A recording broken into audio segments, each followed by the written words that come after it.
I'm going to continue with Chapter 6, Malpractice of the Mouth and Verbal Violence.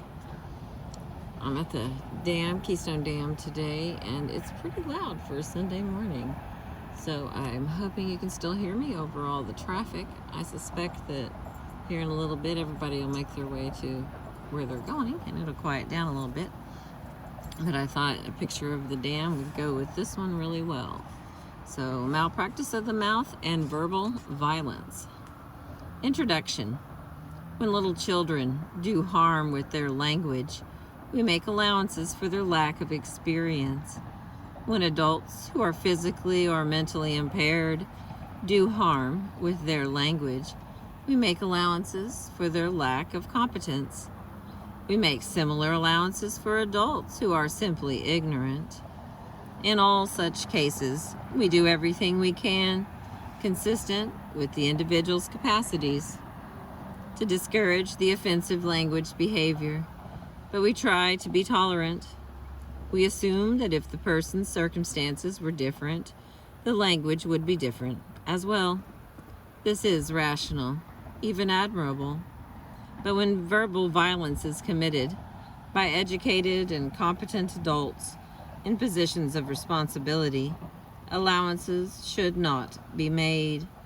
The grammar of verbal violence is part of their internal grammar. They are skilled in its use, just as they are skilled in any other aspect of their language.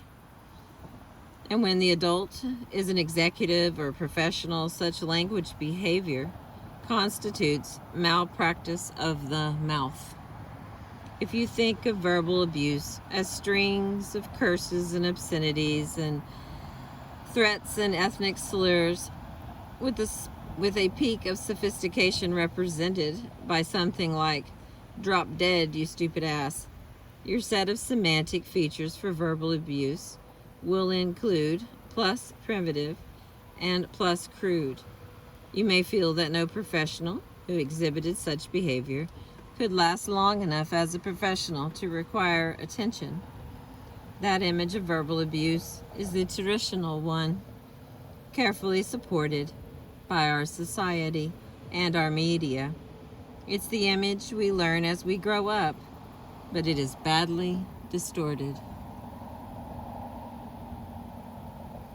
People who yell curses and obscenities and all the rest of that ugly list do so as part of a pattern of physical, not verbal abuse. They use words precisely as they use their fists, and for the same reasons. Genuine verbal abuse is something quite different, something very sophisticated and entirely consistent with education and intelligence and skill. Something far more dangerous and far more widespread than the Neanderthalian behavior, rare in executives and professionals, that you had in mind. In this chapter, we will take up one of the most common forms of verbal abuse, the verbal attack patterns of English, which are the major vehicle for malpractice of the mouth. Recognizing and responding to the verbal attack patterns. In this section, I'll be discussing a set of examples, sentences that illustrate verbal attack patterns. I recommend that you read the examples aloud, giving extra emphasis to all the words or parts of words that are in capital letters. If it's possible for you to tape the examples and then play them back, that's even better. These patterns are not the full set for English, but they will provide you with a solid foundation for recognition and response. When you encounter others, you will know exactly how to proceed. We'll begin with one of the most basic attacks and its common variant. Attack pattern 1. The speaker is a physician. If you really cared about your health, you'd stick to your diet. Excuse me. Or if you really cared about your health, you'd stick to your diet. This pattern has two parts. The presupposed attack, headed by "if you really," and 2, the bait, which follows. The bait can be almost anything. For example, if you, excuse me, if you really cared about your health, you wouldn't smoke 3 packs of cigarettes a day. If you really cared about your health, you wouldn't spend all your time watching television. The bait is the part intended to get the verbal victim's attention, the part that contains open insults and is designed to provoke anger and cause pain. What the attacker expects, excuse me, and wants is a dialogue like this one. Physician: if you really wanted to get well, you wouldn't smoke 3 packs of cigarettes a day. Patient: I do not smoke 3 packs a day. I am very careful and moderate smoker. Physician: I can see. Why is that? Why do you think you should be careful? Is it because you know you're ruining your health? Patient: I am not ruining my health. That's all a lot of propaganda. Physician: oh, then why not smoke 3 packs a day? Why stop at only 2.5? Patient: listen, I do not smoke 2.5 packs of cigarettes a day. And so on, with no dignity for the patient. You learn to understand and use this pattern as a child. If you really loved me, you'd buy me a pony like all the other kids have got. And it follows you everywhere you go for the rest of your life, like this. If you really wanted to make the team, if you really wanted to graduate, if you were really interested in getting a job, if you really wanted a promotion, if you really cared about our position in the community, if you really understood this nation's economy, and each of those "if you really" sequences will be followed by an openly insulting and hurtful chunk of bait that the verbal attacker fully expects you to grab, swallow, and run with, including such all-purpose blind stabs as "you wouldn't be the way you are" and "you wouldn't do the things you do." Taking the bait is all wrong.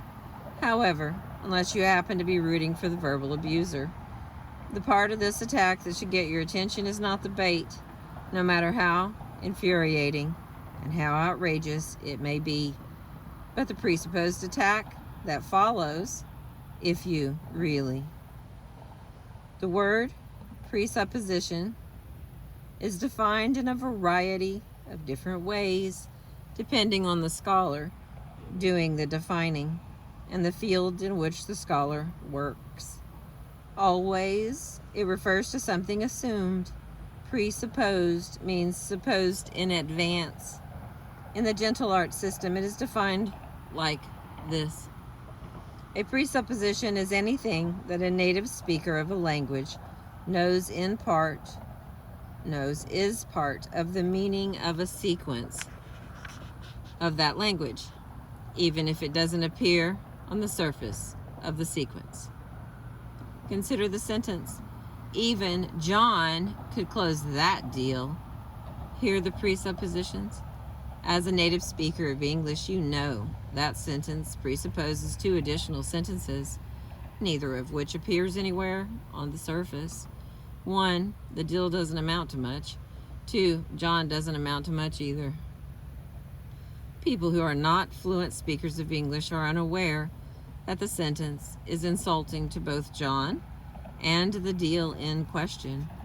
How could they know? I repeat, because this is one of those situations where people are too close to the forest to see the trees. There's not a single negative word about either John or the deal in that sentence. Nevertheless, because you are a native speaker, you hear those negative presuppositions loud and clear. Think once again about attack pattern 1. It begins with "if you really wanted X," or "if you really wanted X." What does that presuppose, right? The presupposition is that you don't really want X, whatever X may be. And when you take the bait and let that presupposition go by, you are making two mistakes. One, you are giving the attacker exactly what he or she wants and expects. Two, you are admitting the truth of the presupposed attack by default. Don't do that. Respond directly to the presupposed attack instead, as in the examples below. Physician: if you really wanted to get well, you wouldn't smoke 3 packs of cigarettes a day. Patient: when did you start thinking that I don't want to get well? Executive: if you really cared about our sales, you wouldn't take a vacation. Sales manager: when did you start thinking that I don't care anything about our sales? The reason for beginning questions with "when did you start thinking that X" instead of "why do you think that X" or "what makes you think that X" is once again the presuppositions involved. When did you start thinking that X presupposes only at some time you started thinking that X. Since the verbal attacker has just said X, there's nothing confrontational about your question. It is a neutral utterance. A question that begins with "why do you" or "what makes you" presupposes you have a reason for thinking that what you say is true, and I want to know what that reason is. You can be quite certain that if you hand a verbal abuser an invitation like that, it will be accepted like this. Executive: if you really wanted this project to succeed, you'd quit coming in late. Manager: what makes you think I don't want the project to succeed? Executive: are you getting hard of hearing? I told you the way you come dragging in here late every morning makes me think so. When questions don't have that effect, instead one of two things will usually happen. Your attacker will be so astonished at your refusal of the bait that he or she will simply drop the whole thing. Or your question will be answered with a specific incident, such as when you came in yesterday morning at 11 o'clock and you knew the meeting started at 10 o'clock, and then you'll know what the attack is about. It's always much better to have a specific charge like that to deal with, a single specific incident in the real world, than a vague general accusation with no details provided. Alternatively, if you're pressed for time or you don't want to continue the discussion, you can respond with a firm, "Of course I want this project to succeed. Of course I want to get well. Of course I want that promotion," followed by a swift and total change of subject, without a pause during which your attacker can say, "Then why do you smoke 3 packs of cigarettes a day, always come in late, etc.? Do not pause between sentences, even for a moment. Do not make any eye contact with your attacker. Look right through him or her and say something like this: "Of course, I want this project to succeed. Now, when I was driving in this morning, I saw something that gave me an idea. How would you feel about ... Notice when you are doing what you are doing when you use these responses, whether you choose the question or the statement. Here's three examples. You are ignoring the bait, which has the advantage of surprise and which short circuits the loop your attacker has planned. You are responding directly to the presupposed attack instead of letting it pass unchallenged. Equally surprising, you are transmitting a meta message. Don't try that with me, it won't work. I won't play that game with you. This strategy, which is the one you use with all verbal attacks, is a vast improvement over wasting your time and energy in a ridiculous row. And it demonstrates very clearly that you flatly refuse to be a verbal victim for the abuser in question. Now, let's look at the two variations on attack pattern 1. Attack pattern 1A, the speaker is a minister. If your family really mattered to you, you wouldn't want to gamble. Notice how strange it is that just you gamble. can serve as bait all by itself in this attack. And we could make it even stranger because almost any sequence will serve. Consider, if your family really mattered to you, you wouldn't want to play golf. Or, if your family really mattered to you, you wouldn't want a Pulitzer Prize. The power of this pattern is so overwhelming that its negative quality taints all the rest of the sentence and turns whatever you want into something bad. The first section of pattern 1A, if your family really mattered to you, presupposes that your family doesn't really matter, as in the corresponding section of pattern 1. But there's an additional presupposed attack tucked into the bait. The claim that you can control your desires by willpower alone. This claim is nonsense. All of us are capable of refraining from doing things we feel we should not do by using our willpower, but we can't voluntarily keep from wanting to do them. The example above means the mere fact that you want to gamble proves that your family doesn't really matter to you, and that is a truly vicious statement. Now you have a choice. The example contains 2 presupposed attacks, and you can respond to either one of them. If you decide on the if you really attack, you proceed as with attack pattern 1, asking, when did you start thinking that my family doesn't matter to me? Or stating firmly, of course my family matters to me. If you choose the second one, the dialogue will go like this. Minister says, if your family really mattered to you, you wouldn't want to gamble. And you say, the idea that people can control their desires by willpower alone is very interesting, or is absolutely fascinating, or is something you run into once in a while. Notice that this response is in computer mode.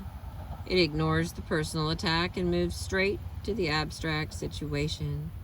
The you in something you run into once in a while is not a real you. It's the American English equivalent of the British something one runs into once in a while. This is an excellent idea, especially when the alternative is a row over an emotionally charged issue. Now, the attacker must make a choice, either one, to follow you into an abstract discussion of whether people can or cannot control their desires by willpower alone, or 2, to revise the first attack and launch a new one. It isn't possible for the minister to simply sail on into the row as if you had countered that your gambling was your own business or had nothing to do with your feelings about your family. Attack pattern 1B. The speaker is a banker. A man who really wanted a loan wouldn't come to the bank dressed like a thug. Compare this with the same attack using pattern 1. If you really wanted a loan, you wouldn't come to the bank dressed like a thug. The first difference between the 2 versions is in the satire modes used. If you really is in blamer mode, while a man who really is in computer mode. This choice on the part of your attacker is a way of adding a sort of linguistic frill. I'm so dignified and important that I don't stoop to direct attacks. But that doesn't keep you from knowing you are the target. The second difference is that there is an additional presupposition here. That is not an attack, but that is logically dictated by the structure of the sentence. It goes like this. If there were a man who really wanted a loan, it would be true of that man that he wouldn't come into the bank dressed like a thug. You can take advantage of the presence of this built-in item and respond by simply agreeing with it. Say, you're absolutely right. Your attacker may then want to back up one step and ask, if you agree with me on that, why are you dressed like a thug? But you can head that off easily. Do not pause after stating your agreement. Do not allow your attacker to make eye contact. switch straight to computer mode and tackle the abstract issue as in this dialogue. Banker. A man who really wanted a loan wouldn't come to the bank dressed like a thug. You're absolutely right. Many people place a great deal of emphasis on how others dress. The question of what is appropriate for a given situation is an intricate one, and so on. Being very careful never to say I or you. Don't hesitate to throw in a studies show that or two. One danger associated with this attack pattern is that the victim will respond as if it were pattern 1, with results like this. Banker. A man who really wanted a loan wouldn't come to the bank dressed like a thug. Customer. Hey, I am not dressed like a thug. I'll have you know this pair of slacks cost me nearly $100. Banker. Icily. Well, I wasn't aware that we were discussing you, Mr. Jones, but since you've brought it up, that's the sucker punch. Don't let it happen to you. I'm going to stop here and I'll start the next one with attack pattern 2. And we are about a third of the way through chapter 6 from the book Success with the Gentle Art of Verbal Self-Defense. I appreciate you listening. Thank you.